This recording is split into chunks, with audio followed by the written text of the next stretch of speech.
Hello, everybody. I'm Mark. I'm Casey. And I'm Patrick. And today we're going to talk a little bit about FSD transfers. Is it a good thing? Is it a bad thing? We're going to find out. But first, roll that title.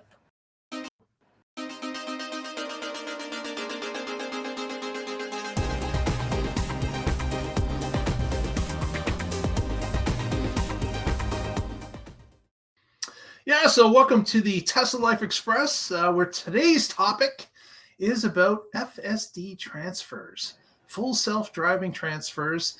It was announced just earlier this week that FSD transfers were back. This is the second time they've been back in less than a quarter.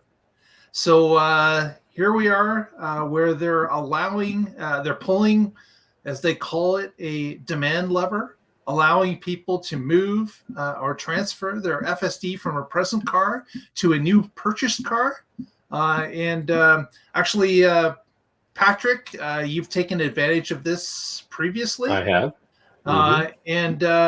This is, and you scrambled to get this done because you were not sure, as we all were not sure, would this ever happen again? Is this going to be something that is regular? Casey, you did not pull the trigger on a new vehicle, but you thought about it because it was a limited time offer, and we didn't. Elon had initially said before the first FSD transfer that this would never happen. This was not going to happen. FSD was going to be sold with your vehicle. It would make your vehicle more valuable, and therefore you would reap the rewards of having FSD on the vehicle when you sold it to the next customer, whether that be a private sale or back to Tesla. It didn't matter. But we've noticed that when Tesla is looking for demand levers to pull, this is an enticing thing. They must have saw a good amount of movement the first time, and they had decided that it was going to happen again. But there can be issues with this type of thing. And Patrick and I actually had spoke a little bit on our Twitter feed at the Tesla Life, if you'd like to follow along. And Patrick, kind of explain your viewpoint here as to what's happening or what could happen. Yeah, so it's especially interesting with FSD and then also the free lifetime supercharging. So that's a thing that they have offered transfers in the past. And if you have one of those, it's almost a deterrent to upgrading or buying a new Tesla if you can't move those things that you have now and enjoy and have paid for. So I understand why they have that demand lever to say, hey, now you can transfer these. And like you said, Mark, I did that last summer when it was offered the first time. I was like, hey, this is great. We wanted a new Model Y, and I didn't want to pay for FSD again. We already had it on our Model 3, and the Model Y was going to end up being our road trip car. So the fact that I could move it from the 3 to the Y was perfect. And so we did that. But now I'm in a situation where, say, 5 years from now, I want to upgrade to a new Model Y, or who knows, maybe their Model Next or whatever, right? I'm going to want to transfer that. And because they offer it on again, off again, I'm not. It's a anti-demand lever for me at that point, because I'm going to wait until they are offering it. So the demand lever cuts both ways in this. It can also be anti-demand. Since they've done it more than once, and now I kind of expect it. So at this point, it's better that they just allow you to transfer at any time, so that when you want a new Tesla, you can get a new Tesla instead of waiting for them to pull some demand lever. Yep. For me, it was always they would pull it. This is the first time they pulled it with any reasonable notice. Like they always pulled it like a month or 2 weeks before the end of the quarter, and it's like I can't scramble that kind of money Exactly that fast. And yeah. So for me, I do want a new Model X, but I want the Cybertruck first, and we know they're not going to do it on Cybertruck, so fine, get the Cybertruck. But it may end up with a possibility where I can do both, and I'm not going to do anything with my legacy until I can transfer both the FSD and the supercharging for life. It's like Patrick said, it's a kind of an anti-lever. I would even be willing to pay a transfer fee Right. If he would allow me to do this on my own time rather than when Elon feels like it. Right, and they can still keep the demand lever by saying we're going to waive the transfer fee this quarter. If you get it done in 2 weeks, we'll waive the fee. Oh, okay, let's go. Right. And it was like, I mean, he was in a better position to pull it than me, and he still got down to what, 1 day, 2 days before. It was like, oh, is this going to happen?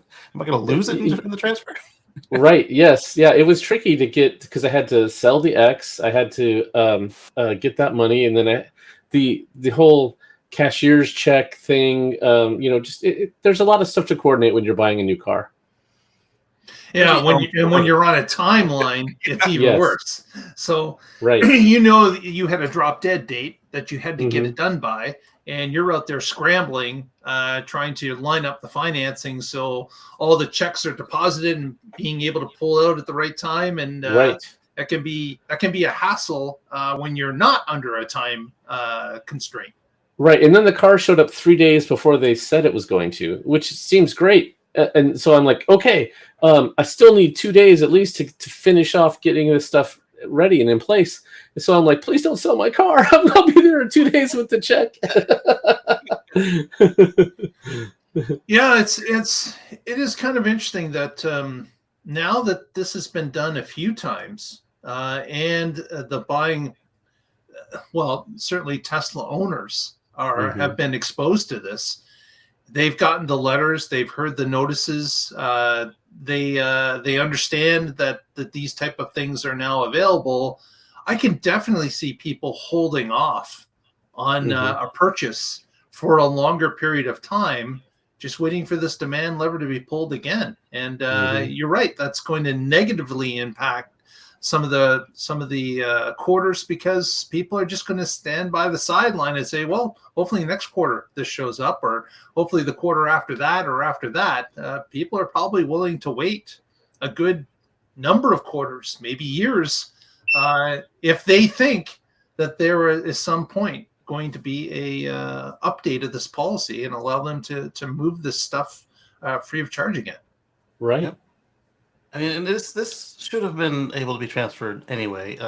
We even with FSD supervised, we're still not where it was promised.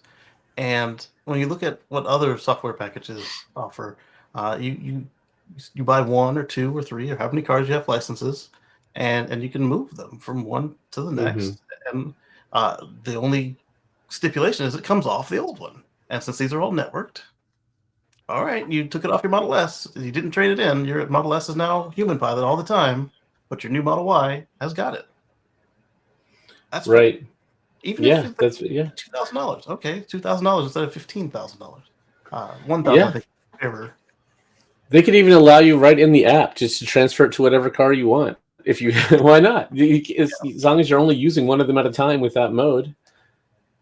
Yeah, but that might be a bit much. Yeah, there are but it's within their capability. They have the technology. Yeah, totally. Yeah, there's precedent for it. Like Adobe and Microsoft and the others, when you try to use your usually it's one desktop and one laptop, or basically just 2, and you try to use it on a third one. They're like, hey, hold on, and you have to pick a computer to turn it off on first, and then you do, and you're up and running within a minute, and Tesla could do that too. Yeah, certainly they have the capability of doing that, but I think that fair. They say, hey, you have to decide when you buy the car, and that's fair. Yeah, and I think having some sort of a nominal fee to move it makes sense when you want to move it. Yeah, you can move it anytime you want for $1,000 or $2,000. Yeah, and I think Monday. Because you don't want to put a strain on the system that people are transferring back and forth every day or every third day.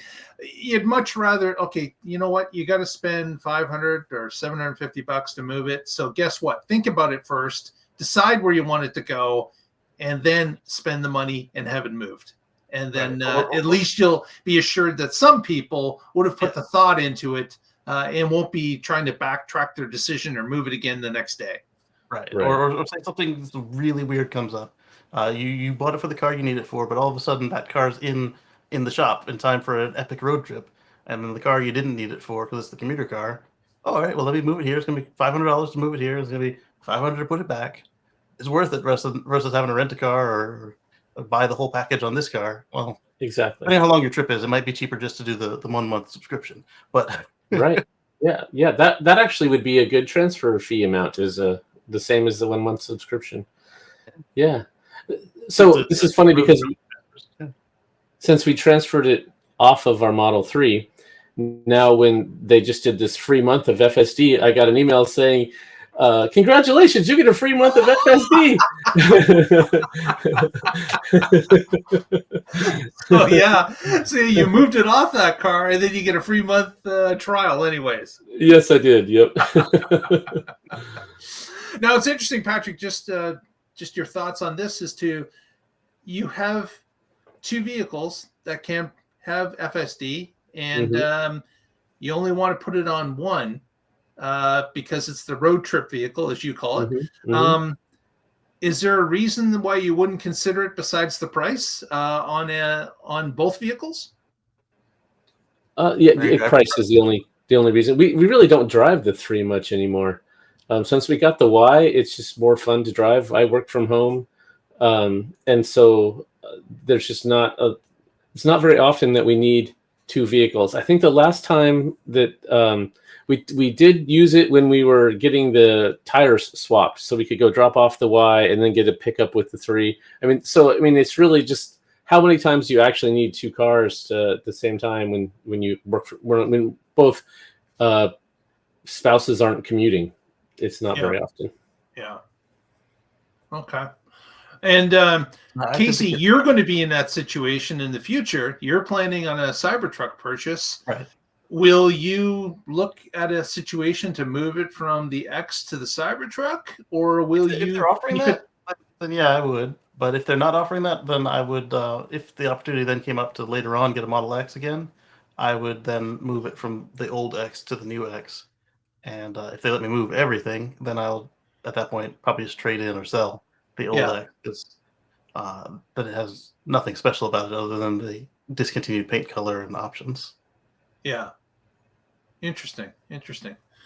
So yeah, that's kind of what's happened recently. We can see now that the FSD lever has been pulled a few times, as well as the unlimited supercharging has been able to be moved. And as far as we can see, at this point, it's going to be a lever pull based on looking for more sales. But it will be interesting to see in the future how Tesla owners react to this.